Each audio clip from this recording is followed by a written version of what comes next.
The new No Time to Die trailer is out, and here's our quick-fire analysis. It's all a matter of perspective. Hi, this is Dan Silvestri. And Tom Pizzato. Of SpyMovieNavigator.com. Join us in cracking the code of this new No Time to Die trailer. This trailer is a good sign for me about the odds of the movie actually releasing in November. We're at the beginning of September, and the hype is beginning to start up again. We got the first official trailer back in December. Then there was another one during the Super Bowl, which was about 2 months before the expected April launch. So now that they're calling this trailer 2, which is weird because they've done multiple trailers, but they're... Well, I think they call them ads. Yeah. Okay. Super Bowl ad, Super Bowl spot, whatever they call them. Yeah. So this is trailer 2, but it's about 2 months before the expected release again. So this is really good news. It means they're cranking the advertising machine back up again. And for me, this is awesome. And it should be awesome for really any James Bond fan. They're spending money again. They're getting ready to go. Yes. Yeah, I think they're committed now to November, but you never know what the hell's going to happen in this world. We've learned that. That's one true. thing.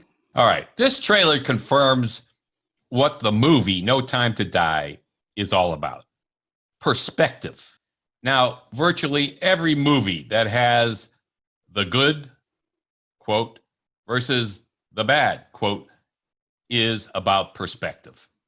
The point of view of the actors or governments is what drives them to think that they are the good, whichever side or whatever it is that they're doing.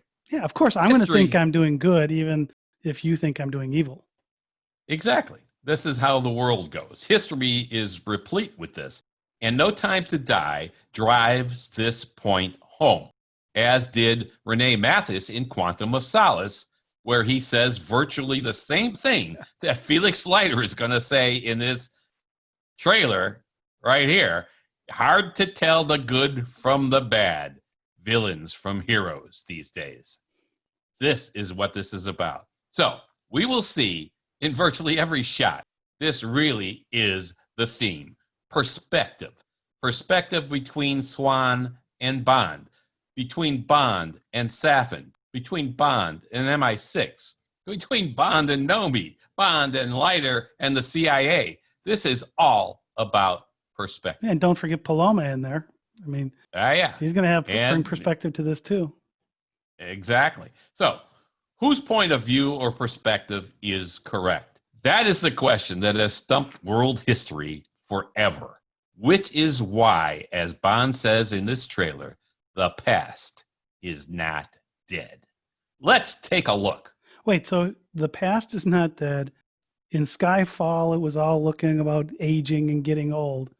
So now he's saying the past isn't dead. So this could be interesting to see if there's any tie back in to what happened in Skyfall or earlier Daniel Craig Bonds. Yeah, what Ian does great in these trailers is give you just enough to start thinking like we are and speculating like we are, but not enough to know what the heck is really going on. And they'll get you to speculate about something and it won't have anything to do with the movie when you see the movie, but that's where it's beautiful. That's perfect. It starts off, Bond is nodding his head and says the past isn't dead to Madeline Swan. Yeah. Well, what does he mean by that? Her past isn't dead? References to her secrets that they haven't gotten to yet? We remember that line? Mm-hmm. Or that the past is not dead. Like you can affect the past or what has happened. Mm. Or you cannot ignore the past because it has an effect on the now or the future. The history repeats itself kind of thing. Maybe. Or should we learn from the past? Historically, some things may have happened in history we can't ignore, and things we should learn from, like Hitler. Blofeld here says, James, fate draws us back together. Now your enemy is my enemy. This implies to us that since they have a common enemy, then Bond and Blofeld should be allies. Well, maybe they are going to fight for their common good for something. That could be. Because that's another historical quip, right? It's like, hey, your enemy is my enemy. We should be teamed up together. So one thing I found really intriguing about that line is how they cut it from a video perspective. Right when he says the word fate, they cut to a shot of M looking at his phone and looking down, kind of dejected. Yeah. And a really cool car behind him, by the way. It's kind of like, is the fate something to do with M? Because they cut right on that word fate is when they cut to M, and then they moved into Madeline and James together. But it is good to watch what words are said and what faces and images they're showing right on those words. And we'll see some more of that in this trailer as well. So Madeline Swan says then his name is Safin. And Bond says, what does he want? Swan says revenge. Now, we hadn't heard this before. So this is a new thing in this trailer. Revenge. Revenge for what? Yeah, revenge for what we don't know, but now it's got us wondering, which is, again, great that the trailer's making us wonder. So Blofeld says again, and we heard this before, when her secret finds its way out, it will be the death of you. When he's on the word her, we just said before, sometimes this, you got to pay attention to this, it flashes to Swan. Then to Bond burning the forgive me note in front of the grave, which we saw that in an earlier trailer. Before. Or ad or whatever we call those. Yeah. Now it flashes to Bond in a tux in the center of a lot of people. Yeah, now we saw the last three shots we just talked about, we saw in earlier trailers or saw derivations of them, which really makes us think that these are important pieces in the plot. But given that this is a trailer, I hope they even make it into the movie. A lot of times, pieces from trailers never make it to the films. And we're talking about this like, hey, this is going to be in there. Yeah, but we've seen these scenes before, so you've got to believe they're going to be in. Yeah. So all this is going on, and then you see Bond seated, and he's looking straight ahead, not at the person he's talking to. And you only see like the right arm of a guy in a suit that he's wearing a blue shirt. Apparently talking to, but we don't know who it is. Maybe it's M. And he says, you can imagine why I've come back to play. Bond is staring straight off ahead, not looking at the person that he's talking to, it seems. So why the dead, cold, thoughtful stare forward? Could this be M after the previous trailer of Bond checking into MI6, if you remember that from one of the trailers before? Yeah, and to carry that forward, he's got a visitor badge on, and I couldn't. Oh, I didn't notice. Yeah, that. he's got it's on his jacket. The word "visitors" in red. I couldn't read the logo on the badge though to see if that told us where he was. So that probably is the continuation of him checking in with that guy who says his name's Bond. He says he looks up, he's like James Bond. Yeah, like he didn't know where like he was. You forgot me already. Yeah, and that kind of thing. So this might be like the next scene. Yeah, it really could be, and it did appear to me like the little bit you saw behind him was M's office, I think. Yeah, it looked like M's office, but again. Yeah, and this also had to be fairly early on in the movie because his face isn't beaten up. And in most of this trailer, James Bond's face, has scars on it and bruises and cuts and all sorts of stuff. Where this scene, his face is unblemished. Yet, James does seem resigned when he says this. His perspective, going back to perspective, seems to be that he has no choice but to unretire. Because remember, he's supposed to be retired now. Yeah, I thought it was interesting that he chose the word play. Yeah. You can imagine why I've come back to play. Yeah. I don't know exactly what that word play means in this context or what perspective Bond has here, but it's an interesting word they chose. Absolutely. In that particular case.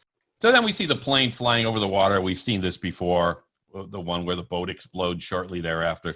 But here, Leiter is saying, there's a young lady in Santiago I want you to meet. Of course, that's Paloma. So you see the shot of Paloma. You're late. Okay, another Bond trait we know. And we notice in the Ipcris file that Harry Palmer has the same trait. He's late a lot of times, too. So here it is again. Bond's late. Now, Bond tosses her some guns here. And he says, when you're ready. And then the cool shot we have seen before of her firing two weapons at once, one in each hand, a la Butch Cassidy and the Sundance Kid or Ethan Hunt in MI2. Yeah. The same kind of thing, but it looks cool. She looks pretty damn cool firing the two weapons. But we saw that before. Yeah. And they really show a lot more of Paloma's character in these trailers than what we've seen before. And I got to say, she's got some really great kicks and fight scene stuff that she does here that I thought was really, really well done. Yeah, she looks mobile Yes. and tough Yes. and trained and well trained. Yeah. And yeah, we didn't see that before in the other shots. So right, she was like in the dress, and you didn't see the yeah, badass in her. I mean, you see the badass in Nomi, but you didn't yeah, see that in her in the earlier trailers. Now you really see that. yeah. And we're going to now see a little bit more of Nomi. And you hear Bond saying, "I've met your new 00." Then it shows him on the phone saying, she's a disarming young woman." I bet that's really him talking about Paloma, and they just cut it that way. Who knows? Again, they're both disarming because you could believe that either one of them could disarm somebody if they needed to. Yes. Then there's an action shot of Bond with his automatic rifle, and something falls at his feet. It's obviously some kind of explosive device. There's a big explosion. So this is a new piece of footage we haven't seen before. Bond leaps out of the way. Of course, we don't know exactly what happened. We don't know where he is. We don't know who dropped it. And we don't know what happens to Bond afterwards. Well, this trailer really adds a lot more violence to what we've seen before in the trailers for this thing or the ads.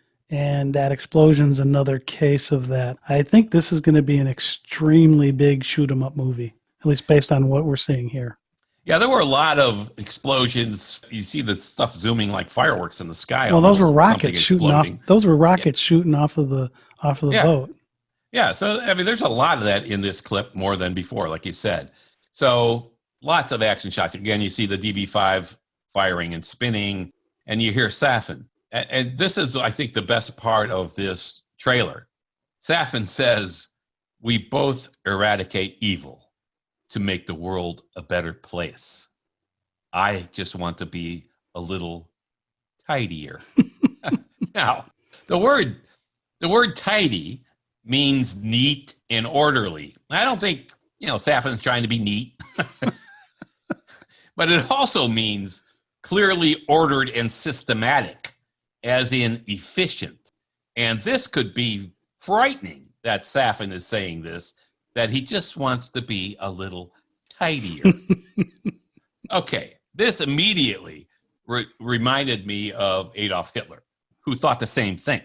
And it harkens back to what Mathis said in Quantum of Solace again, and what we'll hear Felix say again here. Hard to tell the good from the bad, villains from the heroes these days. We don't know what Safin has in mind at this point. Is it physical geography that he'll overtake to achieve his goals? People? Both? Like Nazi Germany's and Hitler's Lebensraum, that was this concept of taking territory that a state or nation believes it needs to fulfill its destiny or to have its natural development. So they expand. Is Safin doing this either geographically or metaphorically with some other resource, thing, people, or whatever? We don't know. Yeah, we have no idea. It's going to be, his character is going to be really fun to watch, I think, when we actually get to see the movie. Yeah, and here you don't know exactly what the meaning is. Again, everything is perspective here. If you think killing millions of people is good for the world, and you have many who agree with you, you look like the hero. But if you're one of the millions getting killed, or those who stand with them, then you are the enemy, the villain, the person doing this, or the organization or government doing this. This is how history is made. And I think we see a direct connection here, at least in perspective, with Hitler in World War II, where millions were killed. And here we will hear Bond say that if we don't do something about this, there's going to be basically nothing left to say. Well, we see that in two earlier Bond movies a little bit, right? On Her Majesty's Secret Service with Blofeld wanting to send out the angels, and then more directly in Moonraker. Right? It's the villain who wants to kill millions for their benefit. Yeah, and here they literally tell you it's going to be millions. Yes. There are a lot of great action shots, and some of which we've seen in previous trailers. And then we get a shot of Swan asking Bond again, "You don't know what this is?" Yeah, and we saw that in the other trailer. Yeah. Now, one scene we've seen parts of is when Bond jumps off that bridge, and he's got that cable, and he goes flying off the bridge. In the scenes we've seen before, the shots of this, we've seen the motorcycle. Now, one thing they added here is we actually see him apparently land from that because he's coming. Yes. He lands with that rope in his hand. Yeah, you see he's trapped on the bridge. Yeah, he's trapped on the bridge. But then we see a rare sight for a Bond movie. We actually see a Maserati. And first I thought Maserati is going to introduce a new Maserati September 9th, 2020. So at first I thought maybe it's that because it was one I didn't immediately recognize. But we have to remember that this movie was supposed to be out last November originally. That got pushed to April. If they weren't releasing a new car till September, that's too early for them to do their introduction in the movie here. Yeah. However, there's a very cool looking car in this trailer. Remember I mentioned that when Blofeld said the word fate, they cut to that shot of M and he's standing in front of a very cool car. Mm-hmm. Yeah. It's a fleeting shot, but I couldn't read the badge. Maybe that's the thing. Maybe they put it in late in, replacing something that was back there before and putting that car in there. So maybe that is the new Maserati. It's a really cool looking car. Yeah, it's hard to believe they would have it in there without some kind of really good product placement. Yeah, well, that's true. You know me, Dan. I'm going to research things. So I spent some time looking at it and finally figured out that was the Maserati Quattroporte 4 that tries to run him down. The Quattroporte 4 was from 1994 to 1998. So again, the past is not dead.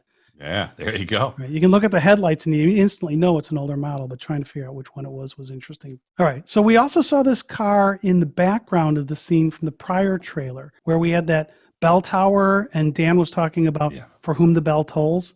That car's there. That. So that car's there in this scene. It also appears to be in the scene when he spins the car around and is shooting the machine guns from it. So my question was, we've barely ever seen Maseratis in Bond movies. Could this have been some agreement with the Italian government? They were going to shoot this movie in Italy, so they had to show an Italian car in there. I'm not sure. That's only my speculation. The 2 times we've seen Maseratis in Bond films before was in the scene at the end of License to Kill when Sanchez and Truman Lodge are in the car following the tanker trailer. They're in a Bit Turbo 425i, which is a Maserati. And then Casino Royale has 2 Maseratis in it, but they're not being driven. They're just in parking lots. In the parking lot, yeah. In the parking lot. So I thought that was a little bit interesting there. But I really thought that this concept of the past is not dead, and then them bringing back a Maserati, but not a new one, I thought was an interesting tie-in to that the past is not dead. Yeah, and the DB5 is in there. Yeah, absolutely. So this is getting frightening now when Nomi says he's going to kill millions.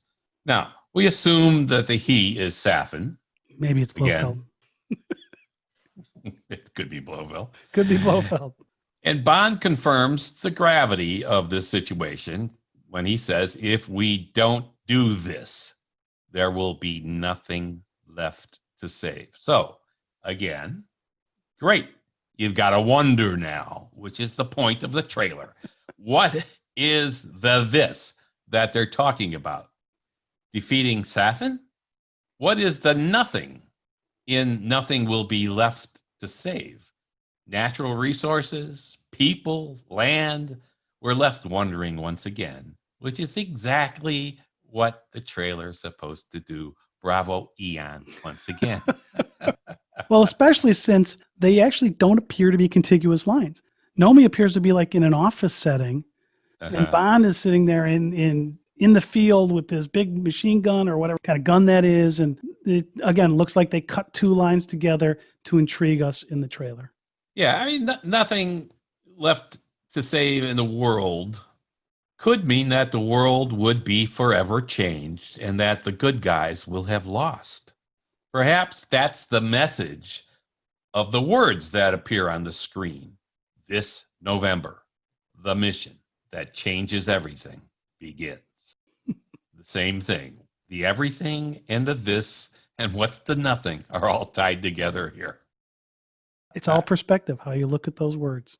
It's perspective. The last shot of Bond turning to look over his right shoulder shows his face that looks tense, worried as to what is going to happen. Well, Dan, wait. He's in what looks like a forest. He almost had a Land Rover land on top of him. There's all this gunfire. I'd be tense and worried, too. But he's Bond. He's been through this 24 times. That's true. At least. So anyways, this trailer, we think it's first rate. It's top notch and revealing just enough, or revealing things to make us think we're one way when it goes another. Yeah. But we really are waiting for November. Great job, EN Productions.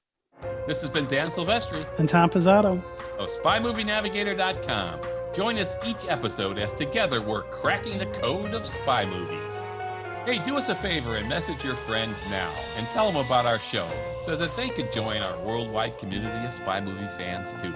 Thanks for listening. We appreciate it.